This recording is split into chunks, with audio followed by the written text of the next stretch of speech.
A paz do Senhor Jesus, seja bem-vindo, seja bem-vinda. Eu sou o pastor Gerdo Iane e mais uma vez estou aqui com essa incumbência maravilhosa de poder transmitir a lição de CPAD, segundo trimestre, aqui falando sobre a lição de número 4, que traz o título Jesus, o Pão da Vida. Aleluia. E, novamente, irmã Vanderleia conosco aqui, a minha esposa, professora da Escola Bíblica Dominical. A paz do Senhor, irmã Vanderleia. A paz do Senhor, irmão Gé. Um prazer, mais uma vez, estarmos aqui, né? Amém. Lição de número 4. Ela vai trazer o título Jesus, o Pão da Vida. Esqueci de falar, né? Nós somos da Assembleia de Deus, Ministério Flor do Campo, aqui em Cariacica, no Espírito Santo. E a lição de número 4 é Jesus, o Pão da Vida. Ela será ministrada no próximo dia 27 de abril de 2025, no próximo domingo. E ela traz o texto áureo dizendo: eu sou o pão da vida. João capítulo 6, versos 48. E a verdade prática vai dizer que Jesus é o pão da vida que sacia a fome espiritual de todo o ser humano. Leitura bíblica em classe, João capítulo 6, do verso 1 a 14. Mas antes de entrarmos no comentário, quero pedir mais uma vez a irmã Vanderleia que ore ao Senhor por nós. Amém. Vamos estar orando e confiando no Senhor. Amantíssimo Deus, mais uma vez estamos diante da Tua palavra, essa palavra maravilhosa, Senhor, a qual, meu Pai, o Senhor tem nos dado oportunidade, Senhor, de estarmos falando, Senhor. Jesus querido, fica conosco, Senhor. Nos dê a vitória. Espírito Santo, venha nesse dia nos instruir, Senhor. Espírito Santo também toma conta daqueles que também tirar tempo para estar, Senhor, estudando juntamente conosco essa lição. Fica conosco, Pai. Adentra os lares que vão ouvir a nossa voz, ó Pai. Estende as tuas mãos poderosas. Dê desse alimento da tua palavra, Senhor. É o que nós te pedimos, ó Pai. Nós confiamos em nome do Senhor Jesus. Amém. Amém. Leitura bíblica em classe, João capítulo 6, verso 1 a 14. Depois disso, partiu Jesus para o outro lado do mar da Galiléia, que é o de Tiberíades. E grande multidão o seguia, porque viu os sinais que operavam sobre os enfermos. E Jesus subiu ao monte e assentou-se ali com seus discípulos. E a Páscoa, a festa dos judeus, estava próxima. Então Jesus, levantando os olhos e vendo que uma grande multidão vinha ter com ele, disse a Filipe: onde compraremos pão para que esses comerem? Mas dizia isso para o experimentar, porque ele bem sabia o que havia de fazer. Filipe respondeu-lhe: 200 dinheiro de pão não lhe bastarão, para que cada um deles tome um pouco. E um dos seus discípulos, André, irmão de Simão Pedro, disse-lhe: está aqui um rapaz que tem 5 pães de cevada e 2 peixinhos. Mas o que é isso para tantos? E disse Jesus: mandai assentar os homens. E havia muita relva naquele lugar. Assentaram, pois, os homens em número de quase 5.000. E Jesus tomou os pães e, havendo dado graças, repartiu-os pelos discípulos, pelos que estavam assentados, igualmente também os peixes, quanto eles queriam. E quando estavam saciados, disse aos seus discípulos: recolhei os pedaços que sobejaram, para que nada se perca. Recolheram-nos, pois, e encheram 12 cestos de pedaços de 5 pães de cevada que sobejaram aos que haviam comido. Vendo, pois, aqueles homens o milagre que Jesus tinha feito, diziam: este é verdadeiramente o profeta que devia vir ao mundo. Amém? Nós temos 3 objetivos nessa lição. O primeiro, instruir a classe a respeito do milagre da multiplicação. O segundo, refletir a respeito aos desafios da fé. Terceiro, correlacionar a necessidade do ser humano com Jesus como o pão do céu. Vamos então à nossa introdução, o nosso comentário. E a introdução vai dizer assim: o Senhor multiplicou pães e peixes para saciar a fome de uma grande multidão. No entanto, ele notou que as pessoas estão focadas apenas nas suas necessidades materiais, preocupando-se unicamente em satisfazer sua fome imediata. A lição dessa semana visa demonstrar que somos dependentes de Deus. Essa dependência não se limita às necessidades materiais, mas, acima de tudo, refere-se à nossa necessidade espiritual, que só o pão da vida pode satisfazer plenamente. Já na introdução, né, a palavra-chave é vida. A introdução já deixa bem claro que Jesus opera um milagre de multiplicação de pães e peixes, alimenta uma grande multidão né, o que foi lido na leitura bíblica em classe, ainda sobra 12 cestos de sobras desse alimento, tão abençoado que foi a multiplicação. Mas ele percebeu, Jesus, que em um outro momento, essa mesma multidão veio novamente, para quê? Interessado no pão que perece. Meu Deus. Mas é interessante, irmãos, que verdadeiramente o que Jesus quer mostrar? Não é apenas as necessidades materiais que Deus quer saciar. O mais importante para o nosso Deus, para o nosso Salvador Jesus Cristo, é a nossa alma. Então ele veio se apresentar como realmente o verdadeiro pão que desceu do céu. O pão que dá vida. O pão que realmente sacia a nossa alma. Todo o alimento que você possuir, que você alimentasse nessa terra, vai satisfazer apenas o seu corpo. Mas o nosso Deus, o nosso Jesus, nessa lição se apresenta como o pão que desceu do céu. Meu Deus. Amém? O primeiro tópico vai nos dizer assim: Jesus, a multidão de milagre da multiplicação. A multiplicação de pães e peixes. O Evangelho de João relata um dos mais impressionantes milagres de Jesus, quando ele conseguia alimentar quase 5.000 homens, com 5 pães e 2 peixinhos. A narrativa do milagre dos pães e peixes está presente no quarto evangelho.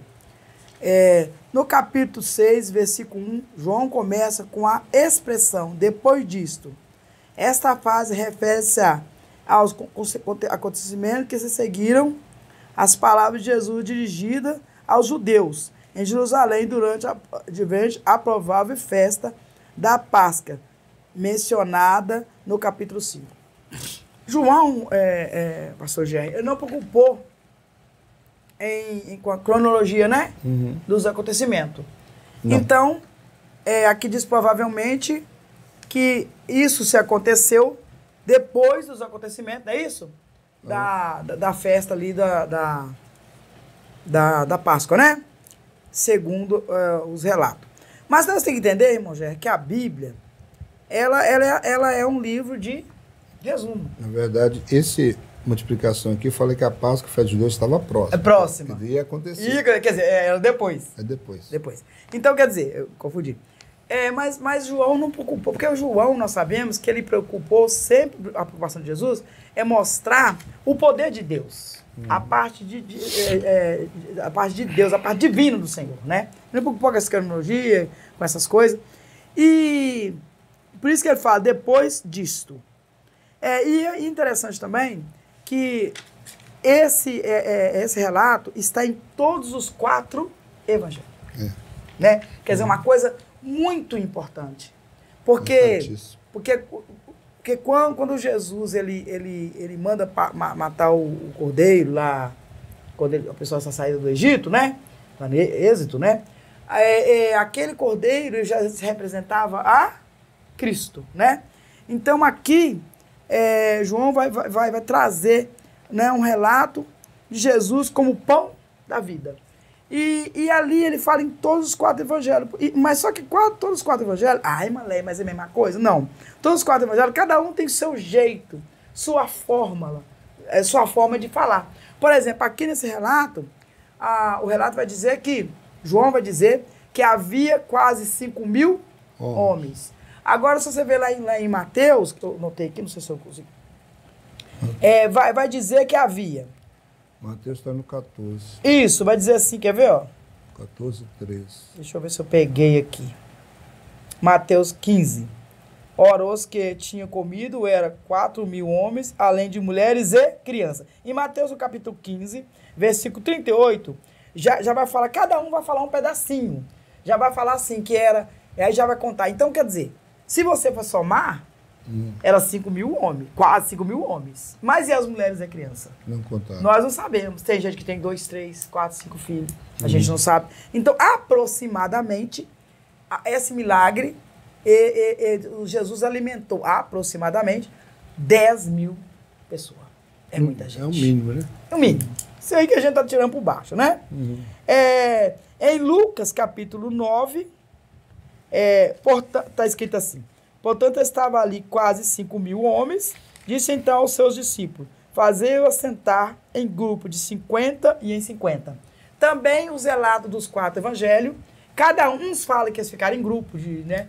Vai falando ali as suas características. Diferem um do outro. Né? Diferem um do outro. Cada um tem um relato para diferenciado para escrever. Porque nós sabemos que cada evangelho foi escrito para todos, né? São de todos. A palavra ela é toda nossa correção, mas ela foi escrita especificamente para cada um dos seus grupos. Então é como os estudiosos aí estão dizendo, é mais ou menos como, isso quer dizer que é mais ou menos com um prédio que há 4 lados. E 4 lados tem uma forma não igual, que tem a mesma substância, mas de relatos totalmente diferentes. Irmão, já quando contamos a história, pode ser a mesma história, mas eu conto de um ponto de vista de um jeito, você conta de outro, mas o milagre está registrado nos 4 evangelhos. É interessante que a questão dos 4 evangelhos é que eles foram escritos em tempos diferentes, por Sim. pessoas diferentes, né? Sim. E por destinatários diferentes. Então, por isso que há essa divergência para cada destinatário se preocupou em colocar um objetivo diferente. Sim. E agora o subtópico 2 vai dizer assim: o milagre. Com o único milagre mencionado nos 4 evangelhos, que eu já falei, o evangelho procurava mostrar a multiplicação de pães e peixe. Nesse capítulo, como uma manifestação do poder ilimitado de Jesus. Por essa razão, ele destaca a imagem de Jesus ao alimentar a imensa multidão, composta por homens, mulheres, jovens, crianças, que seguiam. Na sua narrativa, João revela o poder criador e divino que é capaz de trazer à existência aquilo que anteriormente não existe. João 6, 11 e 13. Assim, o milagre da multiplicação de pães e peixes distingue-se dos milagres de cura e de outros tipos.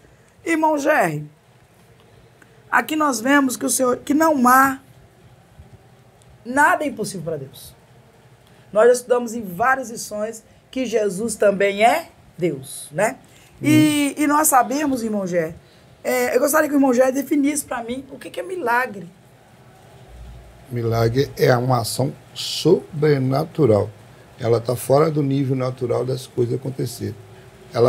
O milagre pode acontecer até contrariando as leis da natureza, né? O caso aí foi uma ação de Jesus mostrando como ele é um Deus criador. Porque você vai ver, ele fez do nada surgir, né? Apenas uns pães que estavam ali, ele fez com que esses pães se multiplicassem, né? Não tinha padaria, não tinha peixaria por perto, mas ele fez surgir do nada. Isso é uma ação miraculosa que age no sobrenatural, naquilo que o nosso natural não compreende.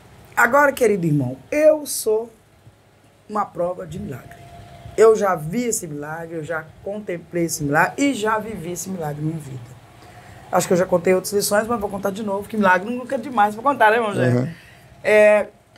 Quando eu morava no bairro chamado Jucu, lá de Viana, acho que muitos conhecem, nós estávamos numa situação muito ruim. E o gás, eu fui fazer o arroz, esquentar o arroz para minha filha pequena, e o meu marido chegou em casa e falou: olha, acabou o emprego, e não tinha mais gás. Eu já estava esperando ele para ver se trazia um dinheiro para comprar o gás. E também não tinha como eu realizar, eu acender um fogareiro, porque estava chovendo muito, há vários dias chovia, e as lenhas estavam todas molhadas, não tinha como fazer. E eu confiando que ele ia trazer o dinheiro. Mas, quando ele falou: não tem mais dinheiro, eu acendi o fogo. Por isso eu virei, mas eu já tinha virado várias vezes o bujão e não tinha nada. Depois eu falei, meu marido falou assim: olha, que é o que está aqui, falou assim, vira o bujão, eu virei, acendi o fósforo, eu já tinha feito isso o tempo todo, não tinha gás. E aquilo ali, o gás voltou para o bujão e nós cozinhamos muito mais de 5 dias. Fizemos almoço, janta, mas o bujão continuava vazio, ele continuava leve, como se não tivesse nada. E eu fazia comida e esquentava água. Nós não tínhamos chuveiro, esquentava água para dar banho na criança, fazia janta, o café. E fizemos tudo, naquele mais de 5 dias, aquele gás. Quando ele recebeu o dinheiro, eu não lembro mais, se foi, que eu creio que foi muito mais de 5 dias. Quando ele chegou na porta, ele disse para mim, dei o dinheiro para comprar o gás, aquele gás parou. O milagre do Senhor é algo impossível.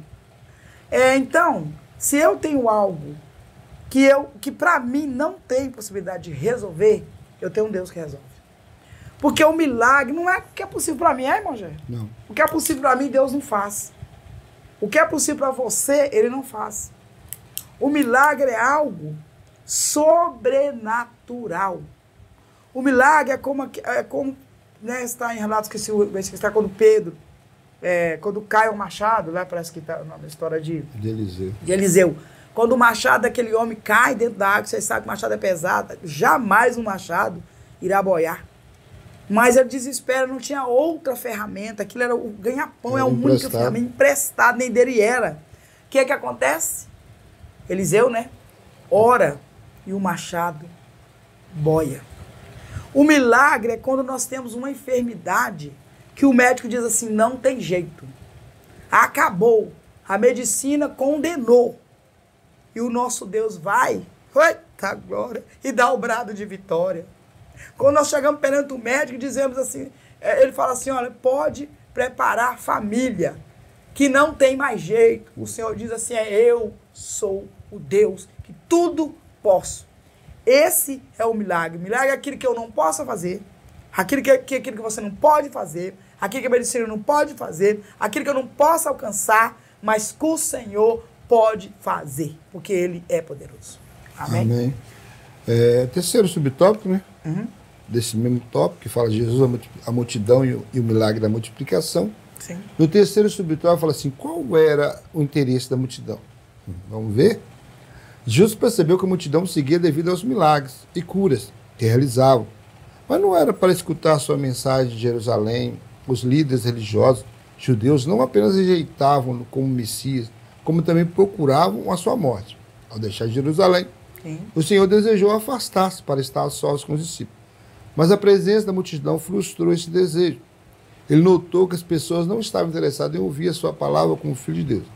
No dia seguinte, encontrou novamente a multidão que queria mais pão e confrontou-a, ao mostrar que buscava apenas alimento material, ignorando o verdadeiro pão do céu para as suas almas. A situação não é muito diferente hoje em dia, quando muitos se apressam atrás de milagre, mas pouco demonstram interesse pela palavra de Deus. De fato, nosso Senhor compreende as necessidades humanas, mas Ele sabe que não são os grandes milagres que resolverão os problemas das pessoas, pois é preciso algo mais profundo para alimentar as almas. Entenda uma coisa, quando Jesus estava no seu ministério terreno, multidões o seguiam. Por causa de quê? Claro, os sinais, os milagres que ele fazia. E muitos talvez nem prestavam atenção na mensagem que Jesus pregava. E essa multidão aqui em especial, ela teve não foi cura de enfermidade, ela viu uma multiplicação de pães de alimento. Aí esses abençoados resolveram ir atrás de Jesus novamente, já não interessados mais em ouvir o que Jesus falava. A preocupação deles era material, era se alimentar novamente. E Jesus os confrontou. E como muitos têm que ser confrontados nos dias de hoje. Quantas pessoas hoje vai para Jesus, vai para a igreja, porque a pessoa que o evangelizou, talvez de uma forma desavisada, ao invés de falar sobre o pecado, ao invés de falar que Jesus é aquele que salva e cura, que leva para o céu, ele preocupou em falar que Jesus é aquele que abençoa, aquele que abre porta. Não deixa de ser uma realidade. Mas o principal foco da mensagem do evangelista, do pregador, da igreja que vai evangelizar, é falar que Jesus está preparando um povo para habitar o céu.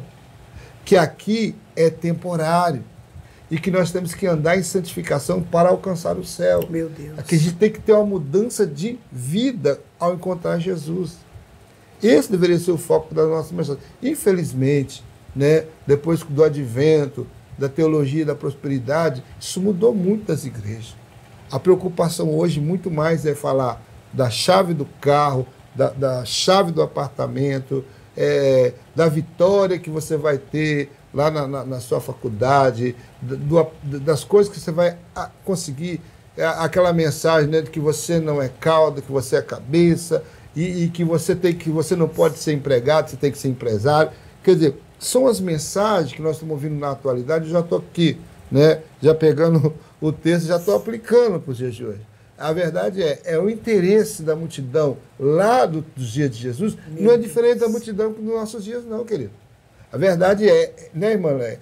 Tem muitas pessoas que hoje estão focadas, olhando para Jesus, daquele que abençoa, mas não está preocupado em agradar o Deus da bênção. E nós observamos aqui que eles ignorando o verdadeiro pão do céu para suas almas, ignorando, né? João 6, 27, deixa eu ver se eu acho aqui o texto rapidamente. João 6, 27, olha só. Trabalhai, olha aqui Jesus fala com eles. Vou ler o 26, para que Jesus, o confronto de Jesus para essa multidão. Respondeu-lhe Jesus, em verdade vos digo, vós me procurais não porque viste sinais, mas porque comeste dos pães e vos fartaste. Trabalhai não pela comida que perece, mas pela que subsiste para a vida eterna, o qual o Filho do Homem vos dará, porque Deus o Pai o confirmou com o seu selo. Então, analisa bem. O Senhor, Ele pode nos alimentar, porque Ele tem esse cuidado conosco. Ele é aquele que nos dá o pão nosso de cada dia. E isso é tranquilo, nós temos essa confiança nele. Só que a preocupação dele não é apenas isso. O importante para ele é transformar vidas, a pessoa sair das garras de Satanás e ser transformada pelo poder do Evangelho. Essa é a função do verdadeiro pão da vida. Essa é a verdadeira função do verdadeiro pão que desceu do céu. Para alimentar o homem e dar a ele vida eterna. As coisas que Jesus nos concede não é para esta vida, é para a vida eterna. Então, o pão, hoje você come, Mandelé, amanhã você está com fome. Você bebe água, hoje, amanhã você está com sede. Mas o pão que Jesus nos concede, Ele prometeu, nunca mais terá sede, nunca mais terá fome, porque Ele te leva para a vida eterna. A gente vê, irmão Gé, hoje a gente chama as pessoas para os cultos, para oração, para o estudo da palavra, quase ninguém às vezes se interessa. Mas quando nós chamamos aquela pessoa que ali fala que vai orar para a chave do carro, chave da casa, campanhas, eu já vi igrejas que tem pouquíssimos servos, né, que ali, irmãos mesmo, mas quando dava o dia da campanha, hoje a campanha para, né, para prosperidade, para Deus me dar isso, aquilo enchia. E quando você perguntava, quem aqui quer aceitar o Senhor Jesus, as pessoas calavam e as pessoas, muitas das vezes, vão até a casa de Deus simplesmente para buscar bens material. Não estou falando todos, mas a maioria. Eles querem somente o bem, ou a cura do seu corpo, mas não buscar a Deus, não buscar a essência do Senhor para a sua vida. E é importante também falar a questão de ter um espírito de gratidão, né? Lembra daquela passagem dos 10 leprosos? Jesus curou 10 leprosos, mandou que eles fossem ao sacerdote, que era assim que acontecia na lei, quando você tinha que provar a sua cura diante do sacerdote. O sacerdote reconhecesse que você fosse curado, você ia voltar para o convívio familiar, para o convívio social. Mas o que aconteceu? Os 10 indo em direção ao templo, perceberam que estava curado. Mas um deles, muito alegre, muito feliz pela cura, voltou, que era um samaritano. Os outros não voltaram. E Jesus, quando esse voltou, falou assim, mas não eram 10 os que foram curados? Meu Deus. Só esse estrangeiro que voltou?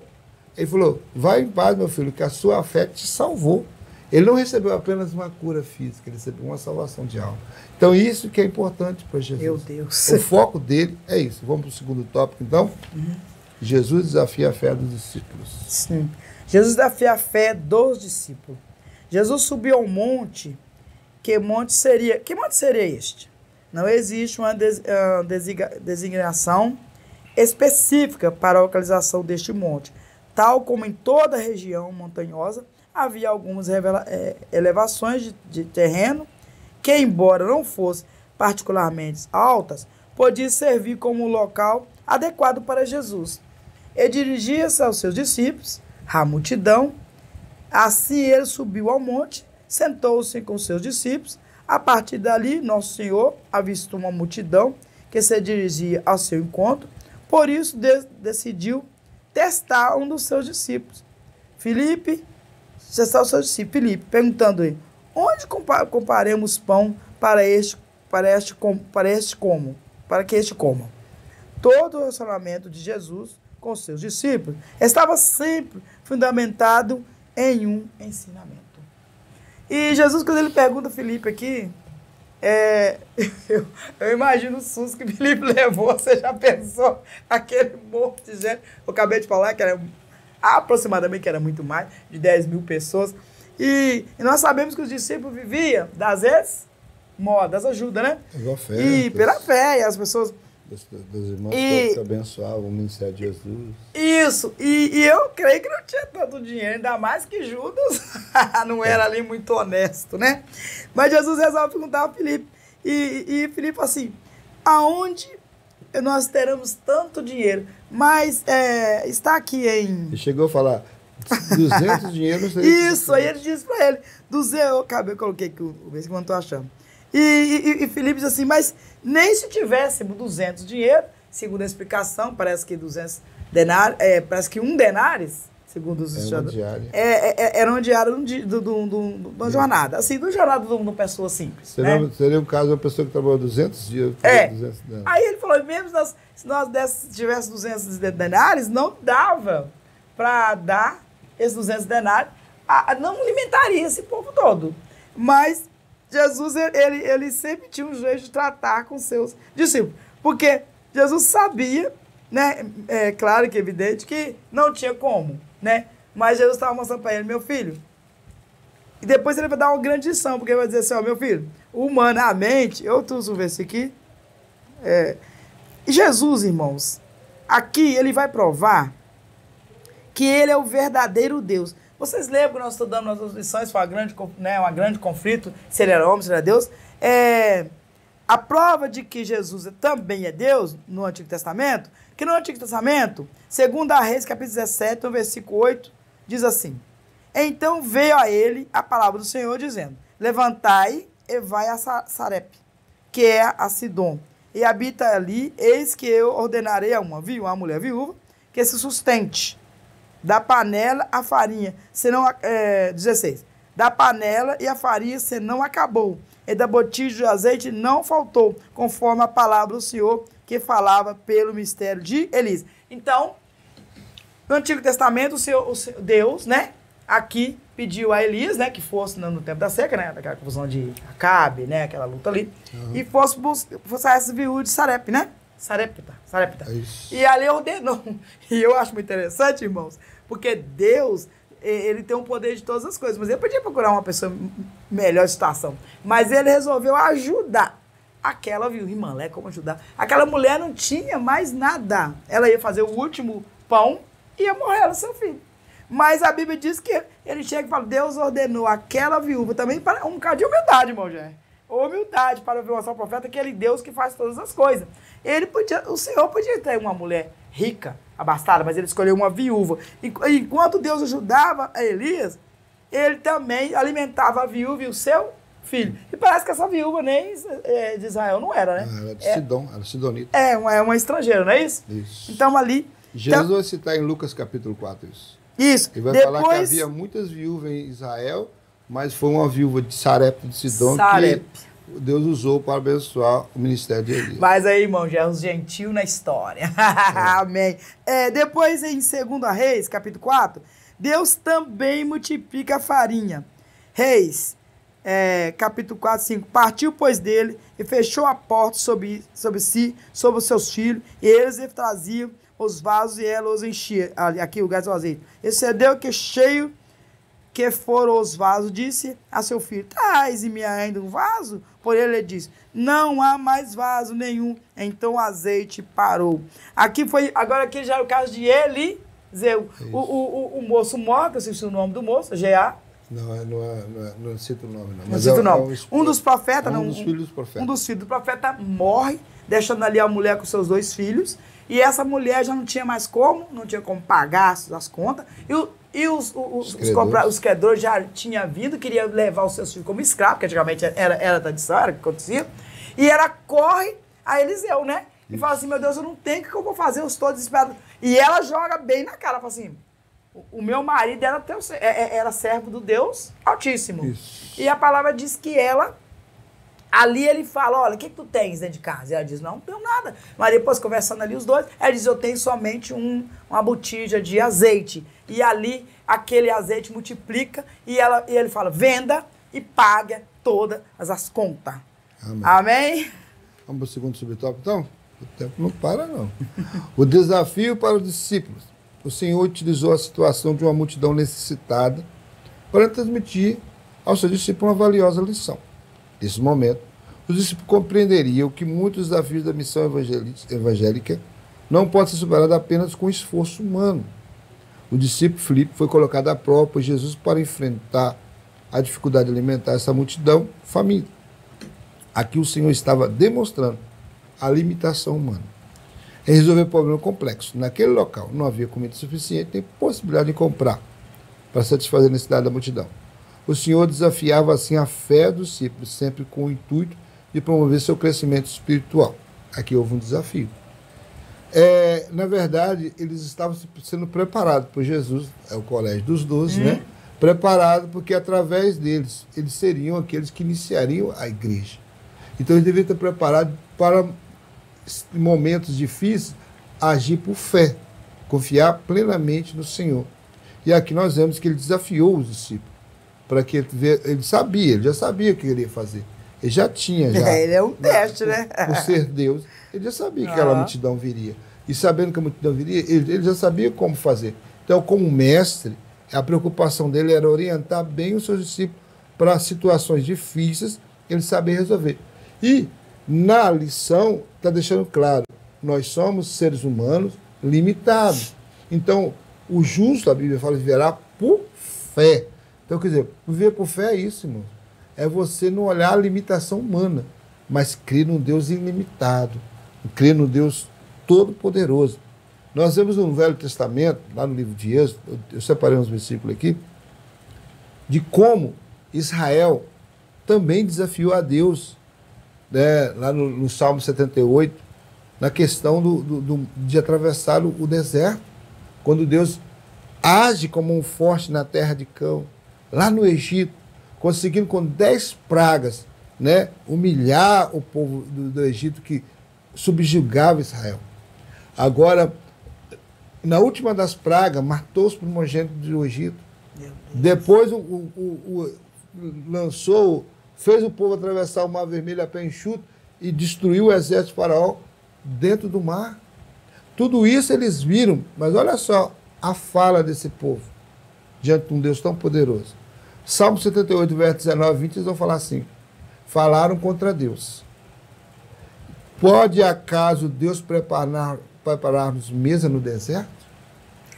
Olha o verso 20. Com efeito, feriu ele a rocha, dela manaram águas, transbordaram caudais, pois ele nos dá um pão também. E pode ele nos dar pão também? Ou fornecer carne para o povo? No verso 23 do Salmo 78, vai dizer: nada obstante, ordenou as alturas e abriu as portas do céu, fez chover maná sobre eles para alimentá-los e lhe deu cereal do céu. Comeu cada qual o pão dos anjos e enviou-lhes a comida a fartar. Olha só, que coisa tremenda. E mesmo com toda a murmuração do povo, irmão Vanderlei. Meu Deus. Esse povo desafiou Deus, duvidando que ele poderia fazer banquete no deserto. Mas Deus provou. Até quando eles ficaram reclamando que não tinha mais carne, que eles estavam com saudade das comidas, debaixo de opressão e sofrimento, né? Deus mandou codorniz. Deus fez do mar vir codorniz, e choveu codorniz a noite toda para eles comer, né? Então, o verso, até eu deixei aqui o verso 16, Êxodo 16:3, para vocês verem, olha o grau da incredulidade desse povo. Disseram os filhos de Israel, quem nos dera tivesse morrido pela mão do Senhor na terra do Egito. Meu Deus. Quando estávamos sentados junto às panelas de carne e comíamos pães a fartar, pois nos trouxesse ao deserto para matar de fome toda essa multidão. Olha só. É isso aqui, irmãos, que Deus não quer. Gratidão. É isso aqui que desagrada o nosso Deus. Da mesma forma que Jesus confrontou aquela multidão, que agora estava atrás do pão que perece. A intenção deles era apenas comer o pão que perece. E Jesus, agora ele falou que trabalhar, e não pela comida que perece, mas pela que subsiste para a vida eterna. Jesus falou assim, não, meu filho, não fique trabalhando preocupado só com a comida que perece, não. Preocupe mais com aquela que subsiste para a vida eterna. Qual o Filho do Homem vos dará? Porque Deus, o Pai, o confirmou com o seu ser. Então, nós temos que preocupar, o nosso foco é olhar para Jesus, o verdadeiro pão que desceu do céu. Ele falou, o povo de Israel comeu lá o maná, mas todos pereceram no deserto. Inclusive todos, né? Que vieram do Egito, todos. Só a descendência, a geração que nasceu é que entrou no Egito. De 20 anos para só Josué e Caleb foram os únicos que entraram. E os de 20 anos para baixo, o resto todos morreram. O resto todos ficou no deserto. Por quê? Por causa disso aqui, ó. Por causa do que eu acabei de ler. Por causa da sua murmuração. Então essa lição, ela traz, ela mostra, ela nos confronta as coisas materiais com as coisas espirituais. Qual que é mais importante? Será que as coisas materiais são mais importantes que as espirituais? As materiais, elas são efêmeras, querido. Elas são passageiras, irmão. Hoje eu como, amanhã eu tenho fome de novo. E enquanto estiver nessa terra, é assim. Mas as espirituais não é só para essa terra, é para o porvir. Então eu tenho que me preocupar realmente. O desafio para o discípulo era ter fé, para eles crescerem espiritualmente. Mas para a multidão é olhar para as coisas espirituais e não para as coisas materiais. Porque já aconteceu no deserto. Muitos ficaram no deserto e não entraram na Canaã celestial. É uma mensagem para mim e para você. Tome cuidado. Qual é o seu foco? É o material ou é o espiritual? Qual é mais importante para você? Entrar no céu ou ter a mesa farta? Se meu irmão me permite, eu novamente dou o desafio, eu falo sobre o rico e o Lázaro. Nós não sabemos se o rico e o Lázaro foi algum dia, tinha condição, mas até ali o Senhor fala que ele não tinha condição, ele era um homem que estava ferido, não tinha condição, bens nenhum. Mas o rico era bastardo, tinha muitos bens, né? Mas quando parte os dois, é Lázaro que vai para o seio, que vai para o paraíso e não o outro. Então, quer dizer, nós temos que preocupar, porque aqui não é pecado ter riqueza, não é pecado ter as coisas, né, irmão Jair? Mas isso não pode ser o nosso foco. Isso não pode ser a nossa, como que eu vou dizer? A nossa alegria, porque a nossa alegria tem que estar em Cristo, a nossa alegria tem que estar em Deus. E a Bíblia fala que o amor ao dinheiro é a raiz de todo mal. Vamos para o terceiro subtópico para falar sobre uma lição de provisão. Os discípulos descobriram um menino que trazia consigo o lanche da tarde, contendo em seu alforje 5 pães pequenos, de cevada e 2 peixinhos. João 6:9. Jesus pegou esses pães e peixes e deu graças ao Pai. Por meio das suas mãos realizou um milagre da multiplicação. A quantidade foi tão grande que precisaram de buscar alguns cestos para distribuir os pães e os peixes. A multidão e guardar o que restou. Assim todos comeram até se saciar. A lição que tiramos desse episódio é que Deus surpreende com soluções extraordinárias. Ele manifesta o seu poder de provisão para aqueles que acreditam nele. Então, é uma lição de que o seu Deus, o meu Deus, o nosso Deus é Deus de provisão. Quando Jesus desafiou os discípulos, eu imagino a situação, né? Uma multidão de mais de 5.000 pessoas. E agora saem os 12 doidos no meio da multidão. O que nós vamos fazer? Jesus cismou que nós temos que dar comida para esse povo. E vamos ver se a gente acha alguma coisa aqui no meio desse povo, porque não tinha comércio, não tinha shopping como tem hoje. Não tinha nada por perto, nós estava no monte. Aí Jesus falou, agora como é que vai alimentar? O povo está longe, até chegar, não tem como, até chegar na cidade, eles vão desmaiar de fome. Então o que nós vamos fazer? Vamos procurar. Aí vem André, descobre o menininho que tinha levado seu lanchinho, tadinho, ô dó. Aí Mas o menino tinha um coração liberal, né? Não, pode levar para o mestre. Pode dar. Né? Talvez ele achou, talvez o menino pensou assim, vou levar para o mestre, tadinho, porque o mestre tá pregando, ele está com mais fome Ele do que achou eu. que talvez era para alimentar só o mestre, né? Mas aí, o que acontece? Esse lanche chegou lá, na mão do... Esse menino comia bem, né? Só para ele, 5 pães e 2 peixes. Como nós falávamos com a nossa filha mais velha, ela ficava com muita raiva. Eu falava, só deu o lanchinho da minha filha. 5 pães e 2 peixinhos, benção pura. Aí agora entregou na mão do Senhor. E Jesus agora dá uma lição de quê? De provisão. Aí eu me remeto lá para o Velho Testamento e me lembro de Abraão. Porque foi lá que se manifestou primeiro o Jeová Jiré, né? O Deus da provisão. Quando o Senhor pediu a quem? Pediu o maior desafio de Abraão. Deus pediu que ele fosse ao Monte Moriá e sacrificasse seu filho. Ofertasse o seu filho em sacrifício ao Senhor, em holocausto ao Senhor. E ele foi subir no monte. E quando chegou no pé do monte, ele falou para os seus moços que estavam com ele lá, ficai aqui, eu e o moço vamos lá, vamos adorar e voltaremos. Olha só, A fé já estava aí. E subir no monte, o menino olhou para ele, acostumado, né, já era adolescente, jovem. Ele falou assim, ele sabia como é que o papai dele fazia o sacrifício. Falou, pai, veja aqui o cutelo, veja aqui o fogo, a lenha, o cordeiro. Aí o Abraão, o homem da fé, né, o pai da fé, profetiza para o filho, sem perceber que está profetizando. O Senhor proverá para si o cordeiro. Ali estava configurado Jeová Jiré, o Deus da provisão. E ele chegando lá, amarrou seu filho, preparou para o sacrifício. Mas houve um brado do céu, Abraão, não faça mal ao seu filho, porque eu já vi que você teme ao Senhor. Falou assim, e naquele mesmo momento, Deus já providenciou para aquele momento o cordeiro. Aquele cordeiro. Mas o cordeiro que saiu da boca de Abraão, verdadeiramente era Jesus. Porque Jesus vai falar para os saduceus, para os fariseus, assim, dizendo assim, Abraão viu o meu dia e se alegrou. Mas quando será que Abraão viu os dias de Jesus e se alegrou? Foi nesse momento. Porque quem subiu com a madeira? Foi o filho dele, né? Isaac. Tipificando Jesus indo para o Gólgota, levando a cruz. Quantos dias que eles levaram para chegar a Moriá? 3 dias. Então, Abraão, quando saiu de casa, saiu no seu coração, seu filho já estava morto. Então, por 3 dias... Meu Deus. E você vai ver, em Hebreus, vai dizer assim, que ele tinha convicção que se ele matasse seu filho, Jesus o ressuscitava. Porque o Senhor Deus, né? Ressuscitava porque o Senhor falou que de Isaac viria sua descendência. Então, aí você vê que ali nós aprendemos com o pai Abraão a lição de uma provisão. E agora Jesus novamente vem mostrar que Deus não mudou, continua sendo Deus de provisão. Aquele povo, todos ali se alimentaram, um milagre tremendo, tanto é que apresenta-se nos 4 evangelhos, todos se alimentaram, saciaram e sobrou ainda 12 cestos de pães. É que Deus nos dá muito mais além daquilo que pensamos ou imaginamos. A verdade é essa, irmão.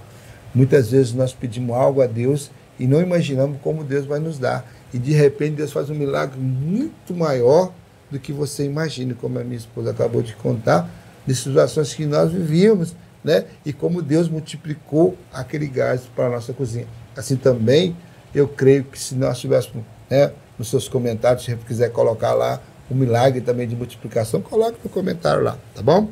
Vamos então para o nosso terceiro tópico, né? Jesus, o pão que desce do céu. Qual o real interesse da multidão?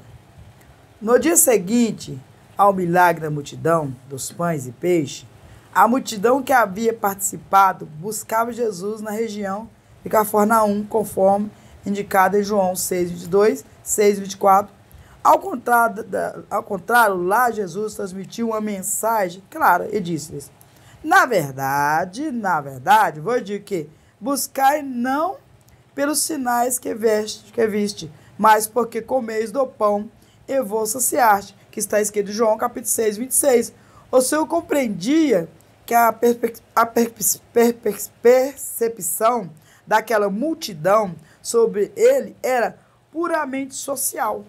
Desejava um líder que satisfazesse as suas necessidades materiais. No entanto, para ele, para além do pão físico, nosso Senhor queria oferecer-lhe o pão que desce do céu. O povo não percebia que a multiplicação dos pães era apenas uma representação verdadeira do verdadeiro pão da vida que Jesus tinha para dar. Nosso Senhor é o pão que realmente apazigua a fome do ser humano. Irmão Jé, quando nós vemos aquela mulher, né, no capítulo 4 de João, ele oferece ela água, né, uma água que não quer que bebesse, não teria sede. Assim também é o pão. Porque quando o Senhor fala que lá no deserto o pessoal recebeu o pão do céu, que é através de Moisés, mas aquele pão era um pão para saciar fome, essa fome física. Mas agora, o Senhor Jesus é o verdadeiro pão para saciar a minha sede espiritual. A minha fome, no caso, sede. A minha fome espiritual. Irmã Leia, você nunca mais vai ter fome? Não. Mas não essa aqui, né? Não essa fome desse corpo físico.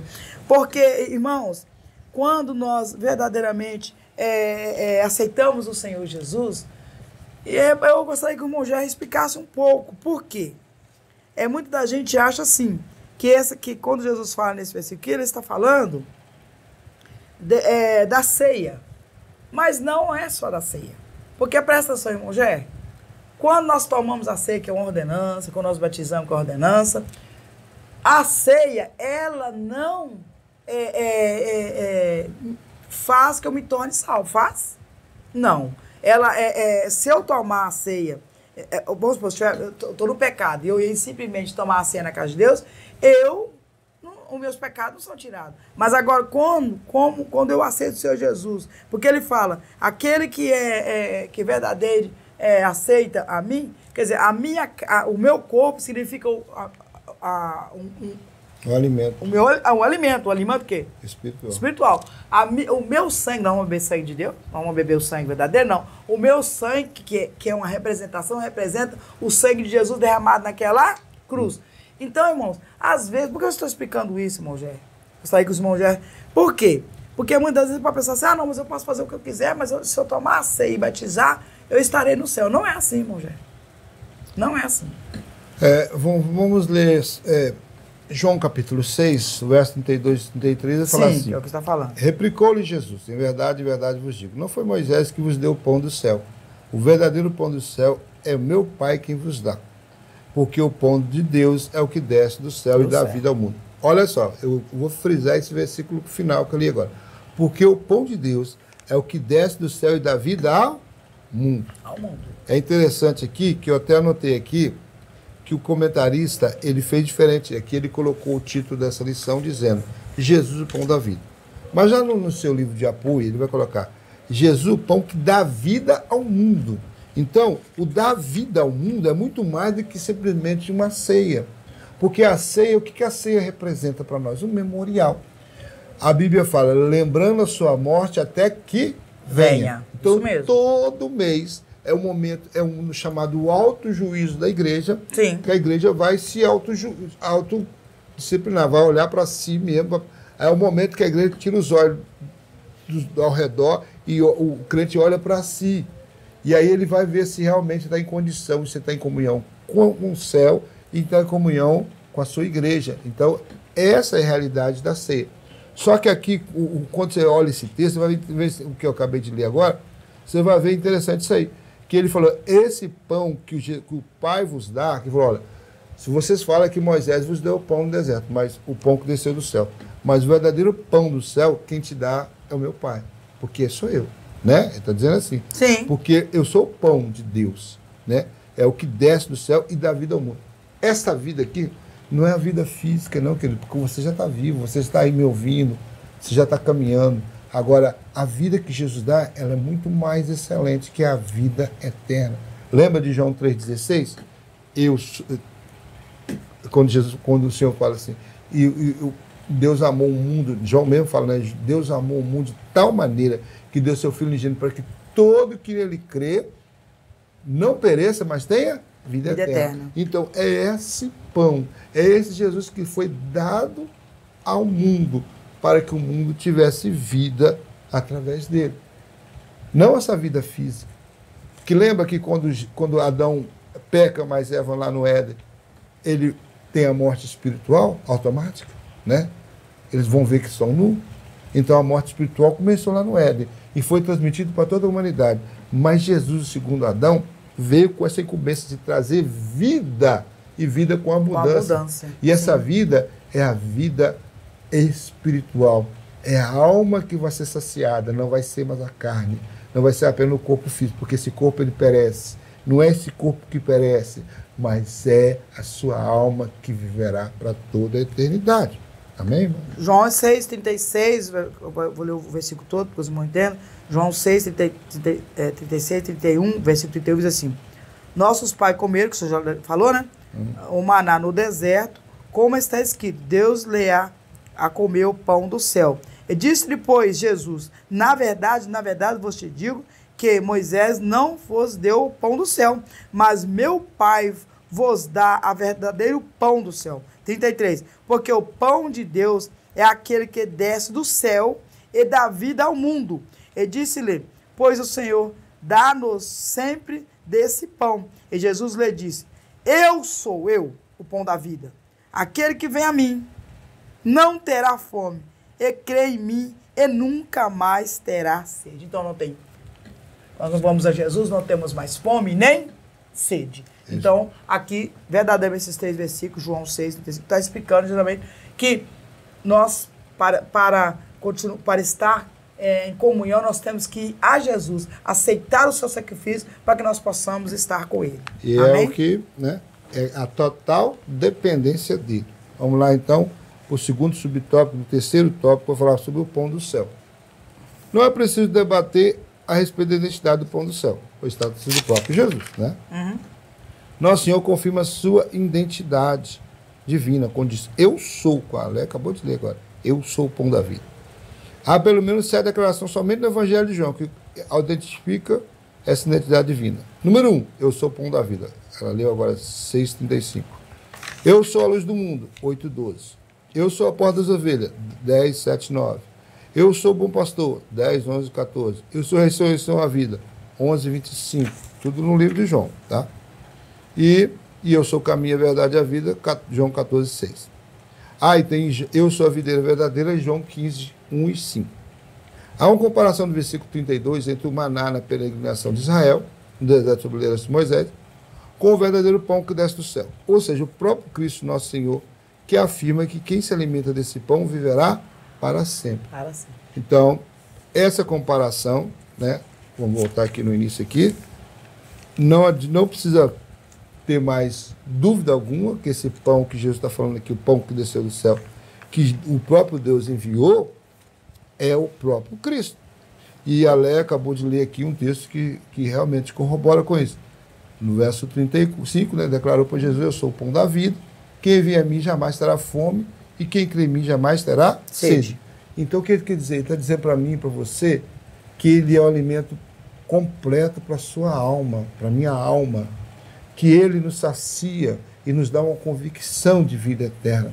A partir do que nós conhecemos esse Jesus, nós não teremos motivo de vivermos ansiosos, preocupados com nada.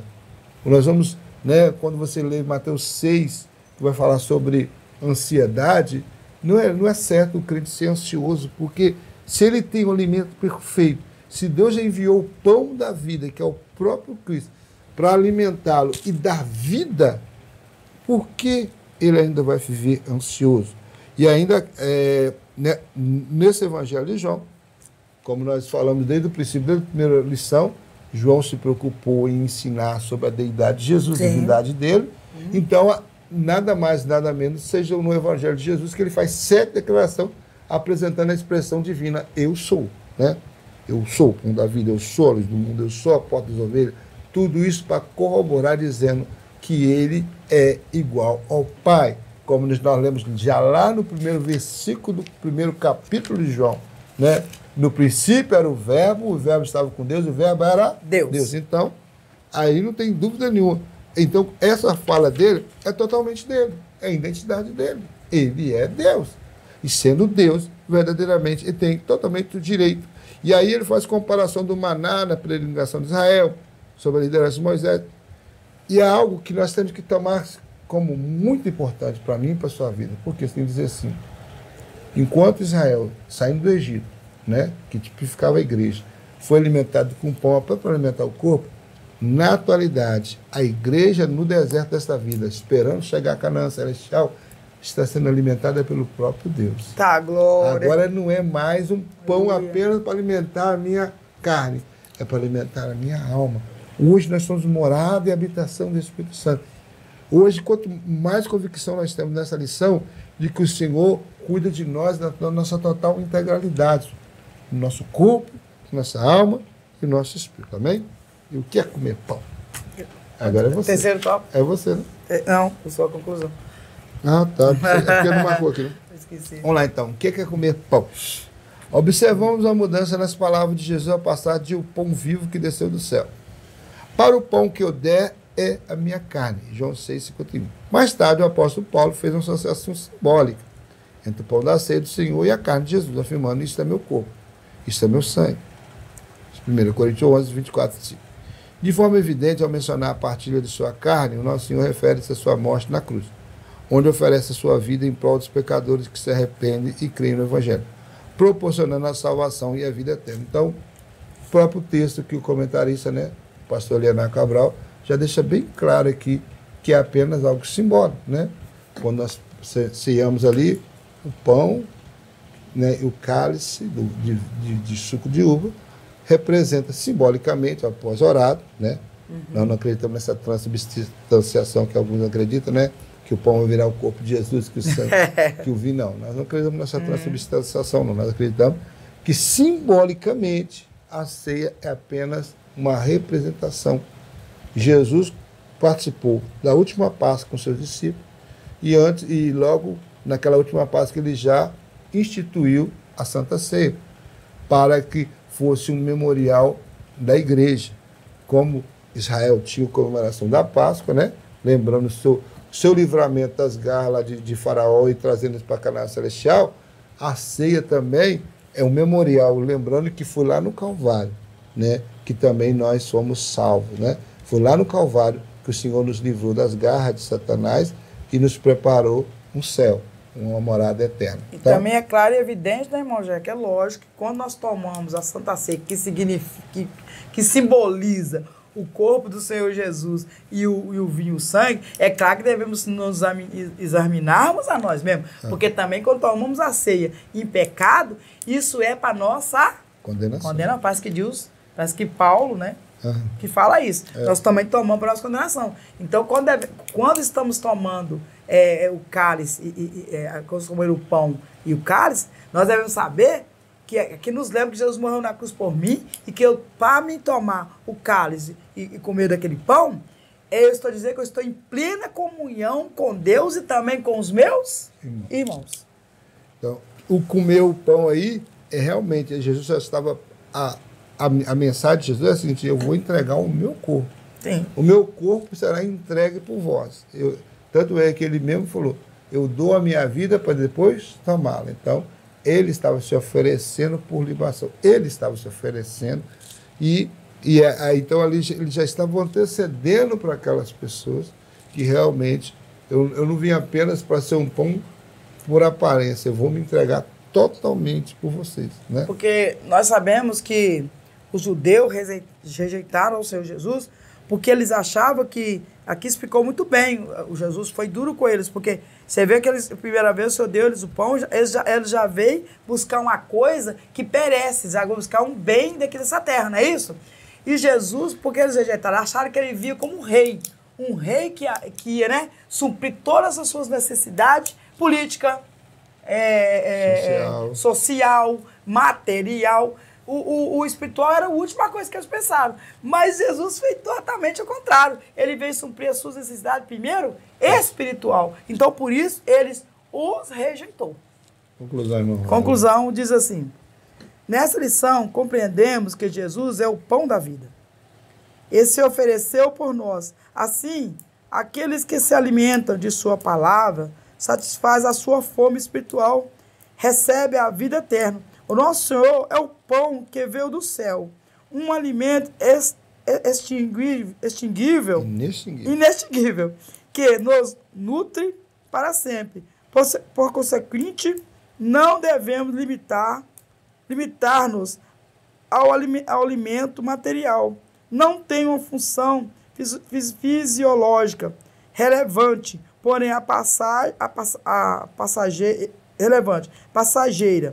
Esperemos, portanto, ao alimento celestial que proporciona vida em abundância eternamente.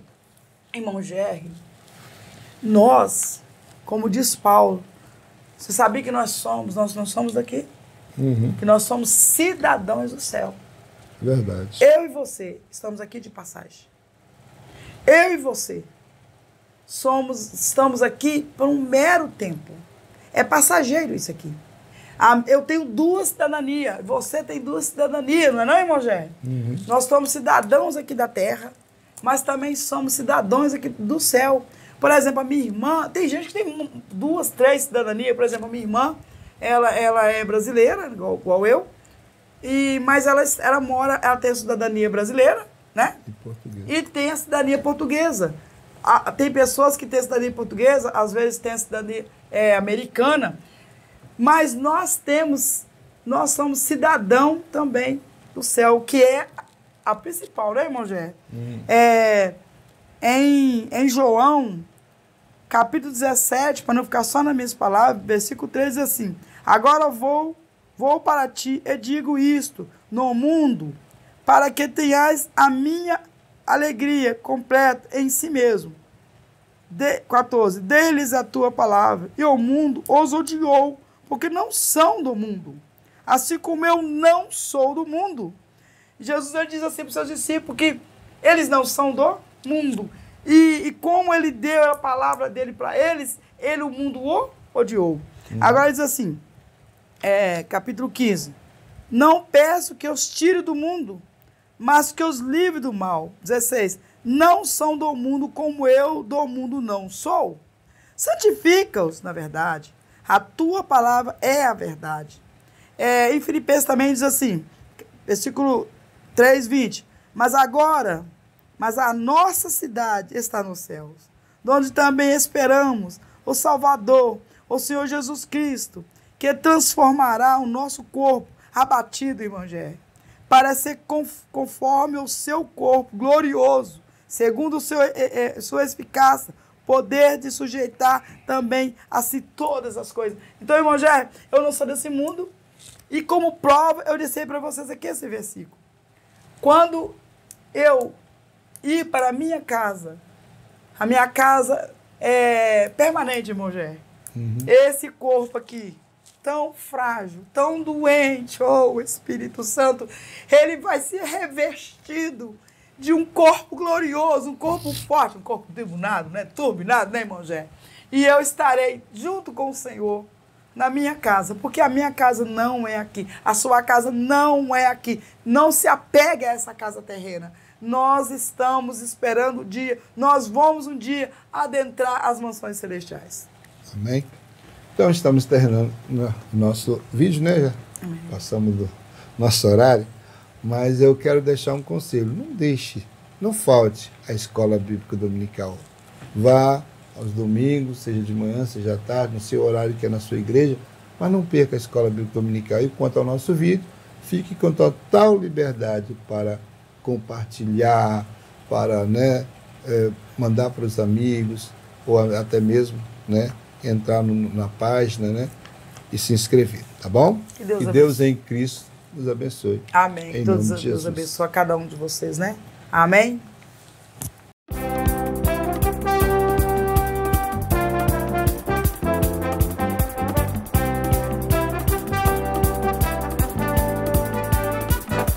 Pense Gospel, anunciando Jesus.